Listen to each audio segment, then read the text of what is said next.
নমস্কার, আমি অসীম অধিকারী।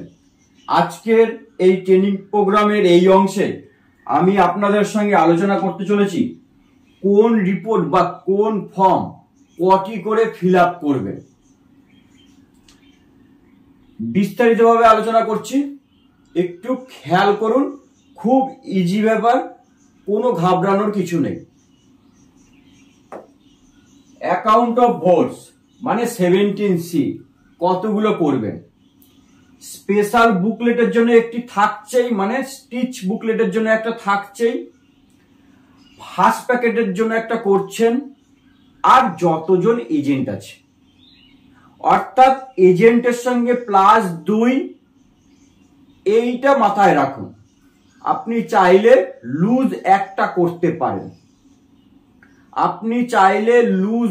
করতে পারেন, কারণ আপনি তো কার্বন দিয়ে অনেকগুলো সেট করছেন। তাই আমি নিজে বলছি, চাইলে আরেকটি এক্সট্রা করতে পারেন। রিপিট, পোলিং এজেন্ট যতজন আছে তার সঙ্গে আর দুটো এক্সট্রা হবে। কি কি? একটা স্টিচ বুকলেটের জন্য আর একটি সাদা বড় ফার্স্ট প্যাকেটের জন্য। প্রিসাইডিং অফিসারের ডিক্লারেশন, এটিও আপনার স্পেশাল বুকলেটে একটা করতে হচ্ছে, ফোর্থ প্যাকেটের জন্য একটা করতে হচ্ছে। চাইলে আপনার ইচ্ছে আরেকটি করে নিতে পারেন। এই দুটো মাস্ট করছেনই, স্টিচ বুকলেটের জন্য এবং ফোর্থ প্যাকেটের জন্য। চাইলে আরেকটি করে নিতে পারেন। প্রিসাইডিং অফিসারের ডায়েরি, স্টিচ বুকলেটের জন্য একটা, সেকেন্ড প্যাকেটের জন্য একটা। ঠিক এইটা আমি বলবো, প্রিসাইডিং অফিসারের ডায়েরি অবশ্যই ধীর স্থির ভাবে আপনারা ফিল আপ করবেন। ভুল ভ্রান্তি করবেন না, কাটাকাটি করতে যাইবেন না। প্রিসাইডিং অফিসারের ডায়েরি স্টিচ বুকলেট বা স্পেশাল বুকলেটের জন্য একটি ও সেকেন্ড প্যাকেটের জন্য একটি। এক্ষেত্রে লুজ না করলেও হবে, চাইলে করতে পারেন এক্সট্রা। প্রিসাইডিং অফিসারের রিপোর্ট 5টা পার্ট রয়েছে। স্টিচ বুকলেটের মধ্যেই আপনি 5টা পার্ট ফিল আপ করবেন, প্রয়োজন হলে 4, 5, 2। প্রিসাইডিং অফিসারের রিপোর্টের পার্ট 2, 4, 5 প্রয়োজন হলে ফিল আপ করবেন, কিন্তু কখনোই স্টিচ বুকলেট থেকে ছিড়বেন না। আর কি করবেন? ফার্স্ট প্যাকেটের জন্য আরেকটি, লুজ দরকার নেই। প্রিসাইডিং অফিসারের রিপোর্ট স্টিচ বুকলেট থেকে আপনি ছিড়ছেন না, কিন্তু আপনার আদার যে কপি করছেন ফার্স্ট প্যাকেটের জন্য, সেই প্যাকেটের 4 নম্বর পার্ট, 5 নম্বর পার্ট আপনাকে কিন্তু সেক্টর অফিসারকে দিয়ে দিতে হচ্ছে। বোঝাতে পেরেছি?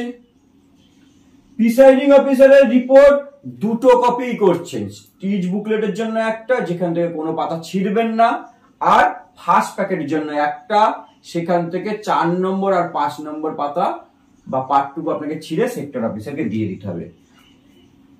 আপনার ইভিএম চেঞ্জ হোক আর না হোক, ফার্স্ট প্যাকেটে যে পোর্শনটা রাখবেন সেখান থেকে 4 আর 5 আপনাকে সেক্টর অফিসারকে দিয়ে দিতে হবে। উনি ওটা আরসিতে জমা করবেন। ভোটার টার্ন আউট রিপোর্ট আলাদাভাবে আপনাকে করতে হচ্ছে না, স্টিচ বুকলেট বা স্পেশাল বুকলেটের জন্যই একটা থাকছে। এসডি ভোটারের সার্টিফিকেট স্টিচ বুকলেটের জন্যই থাকবে একটা। এসডি ভোটার তার যে ডিক্লারেশন, এটা যাবে ফোর্থ প্যাকেট, এটা কিন্তু একটা করতে হবে। ডাটা শিট ফর স্ক্রুটিনি, কোনো খামে ভরতে হচ্ছে না, স্টিচ বুকলেটের জন্য একটি। ভিজিট শিট দুটো করতে হবে, স্টিচ বুকলেটের জন্য একটা আর সেকেন্ড প্যাকেটে ভরে দেওয়ার জন্য আরেকটি।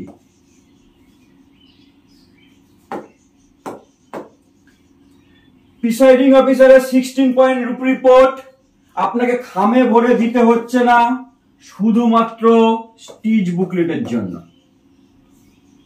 এজেন্ট মুভমেন্ট শিট স্টিচ বুকলেটের জন্য। ডিক্লারেশন অফ ক্যামেরাম্যান স্টিচ বুকলেটের জন্য।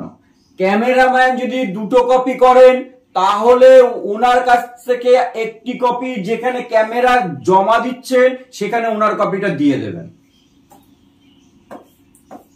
ভিজুয়ালি ইম্পেয়ার্ড ভোট রিপোর্ট অর্থাৎ ব্লাইন্ড এবং ইনফার্ম ভোটারের যে রিপোর্ট স্টিচ বুকলেটেই পাচ্ছেন একটি। List of blind and infirm voter 14A with companion declaration second প্যাকেটের জন্য একটি। লিস্ট অফ টেন্ডার ভোট অর্থাৎ যেখানে টেন্ডার ভোট হলে আপনি এন্ট্রি করেন অর্থাৎ 17B থার্ড প্যাকেটের জন্য একটি। List of challenge vote form 14 third প্যাকেটের জন্য একটি। এজেন্ট অ্যাপয়েন্টমেন্ট ফর্ম 10 অর্থাৎ যখন ফর্ম 10 নিয়ে আসে আপনি পোলিং এজেন্টকে ওতে আপনার সামনে সই করতে বলেন, ফোর্থ প্যাকেটের জন্য একটি। ভোটার্স 18 এর নিচে যদি আপনার মনে হয় সেক্ষেত্রে যে ডিক্লারেশন ফোর্থ প্যাকেটের জন্য একটি। টেস্ট ভোটার্স ডিক্লারেশন ফোর্থ প্যাকেটের জন্য একটি। লেটার SHO অর্থাৎ চ্যালেঞ্জ ভোটের ক্ষেত্রে ভোটার যদি ফলস প্রমাণিত হয় সেক্ষেত্রে আমরা যেটা করি সেটা ফোর্থ প্যাকেটের জন্য একটি। এছাড়া আপনাকে করতে হচ্ছে ফর্ম M21। ফর্ম M21 ক কপি? 2 কপি। এটা কি আপনি যে মালপত্র প্যাকেট বন্দি করে জমা দিচ্ছেন তার নথি ও তার রিসিপ্ট কপি, ব্যাস আর কিছু নেই। সবাই ভালো থাকবেন, ধন্যবাদ, নমস্কার।